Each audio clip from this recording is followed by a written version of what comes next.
So I came in here the other day, and plants are came in here the other day. This was fine the other day. Today, look at it, terrible.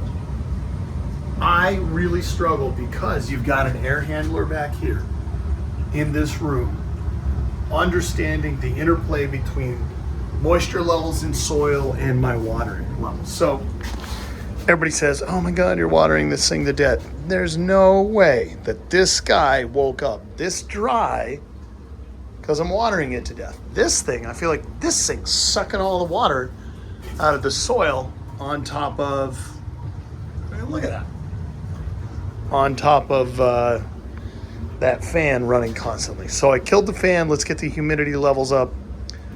See if I can get things to start looking plump and fresh again. And I pick all of these flowers off here. It's constantly trying to flower because of the red lights. You can see the red lights over there versus the white lights. We got to get some growth going over here again. But yeah, just wanted to update you on that. Now, if we go over here, look at this. Exquisite growth on our friend the lime plant. He is doing awesome over here. We just got to keep him watered, keep him healthy. Lots of growth. There's, whoa, let's go. My God, look at that lime.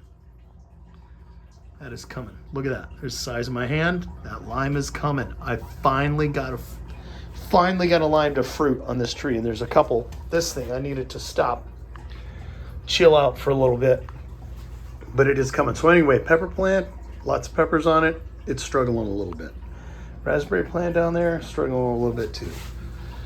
I will say I got a couple blooms on my marigold here, but that's because I moved it over there for the time being.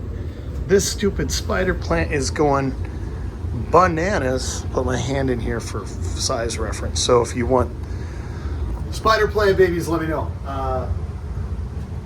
I need to switch things around. I think the amount of red light that I have is some of my issue.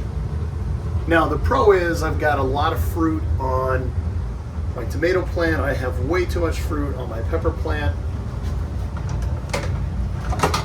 I actually just found my knife so I can harvest some peppers here, but if you look at it, basil,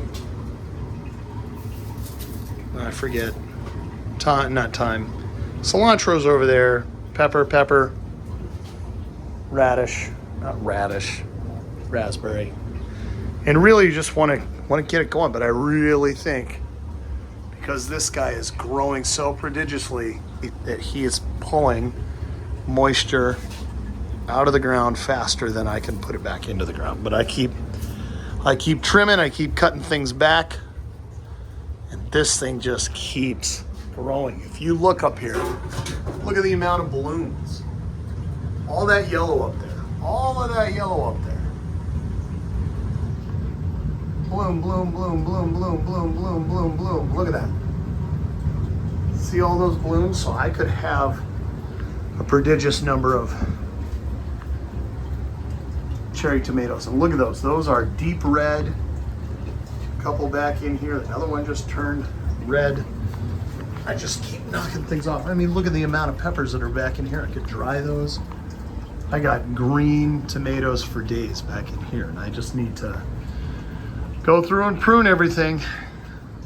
Anyway, that is the update on what is happening on the indoor garden front right now. Absolutely no pests. We have a lime that is coming. I'm excited about that. I'd love to be able to come down here and harvest a fresh lime, but you can see this thing just wilted yesterday. So it'll recover. I just hit it with a bunch of water, and I need to go through and harvest some of these. I'm excited. When we get this guy outside, if we can keep it alive, it's going to be a gigantic pepper plant. Last year, I probably got 16 to 17 peppers off of it. There's another one back there limping along too. If we can get those two out, we'll probably get 30 to 40 peppers.